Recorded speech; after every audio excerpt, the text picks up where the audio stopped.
American culture is under assault on so many fronts. One of them, women's sports, of course. And the left is destroying fairness in the name of gender ideology by allowing biological men to dominate the field of play because that's the liberal or woke thing to do.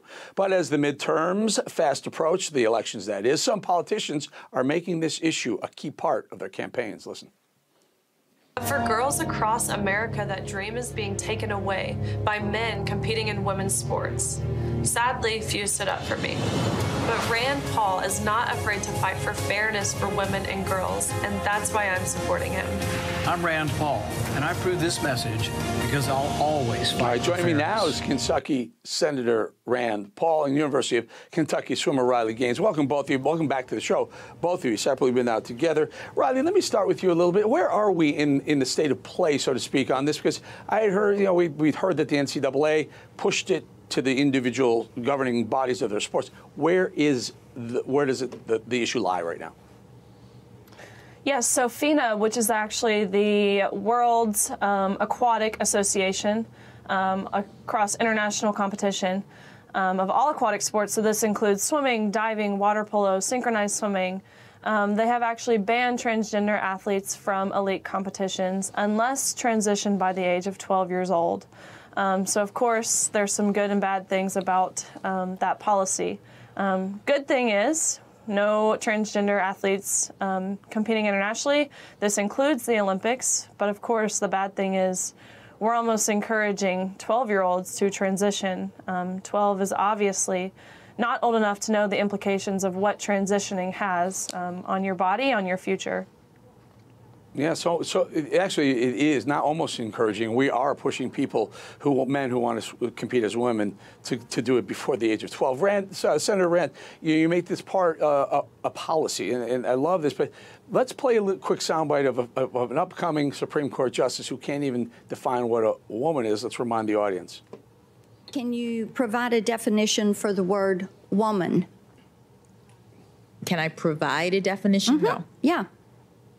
I can't. Yeah. All right, let's come on. You can't? So let's come out. Okay. Let's come out. So, Senator, she was fumbling around even to define a woman. That's a Supreme Court justice. So no matter how hard you push, no matter how hard Riley pushes, and you as a senator, eventually these things are going to end up in the Supreme Court. And if they can't figure it out, how in the world is Riley going to get relief? You know, I think her answer was disingenuous. I don't think it's that she can't define a woman. She refuses to define a woman. And that's why the rest of us do have to speak out, because this is the kind of silence that's going on, either pushed on people or purposefully, but it's this silence that there is no difference, that men and women are exactly the same with regard to sports, and everybody knows that's not true. And we have to push back. That's why I'm proud of Riley Gaines for speaking out, for being, a championship swimmer, an All-American swimmer, and speaking out. Because I think there's some private, subtle bullying going on, trying to keep girls from saying anything. And frankly, we need dozens of more swimmers and track runners like Riley that are willing to speak out. And Riley, what would be success for you? How would you define success? I would define success when a change is made and accountability is taken. We clearly lack accountability in this country, starting at the top with the president. And so clearly that leaks down into governing bodies like the NCAA. All season they were looking to other organizations to make that decision for them as to what to do in terms of allowing transgender athletes to compete in the female category. And so until accountability is had and a change is made, there will be no success, and we've lost the integrity of women's sport. Final thought, Senator, there's so many things. U.S. Senator going into the midterm elections, there's so many issues. I'm glad you are, but why this issue? You know, I think this cuts across party lines. I meet people all the time. It's not actually a big discussion at political events. It's more of a discussion around the water cooler or at a cocktail party where people say, well, gosh, that's unfair. Who could actually believe it could be, who could be for that? So I think there are actually a lot of independent, moderate moms who have daughters that are swimming or in track, soccer, you name it, who are like, wow, that's not fair. And they get that. And I think this is something that has to be discussed more, because I think the vast majority of America actually are on our side. But I think if we're quiet, if this is met with silence, this will become the norm. And one day we're going to look up and the top 3 places at the Olympics in women's sports will be men.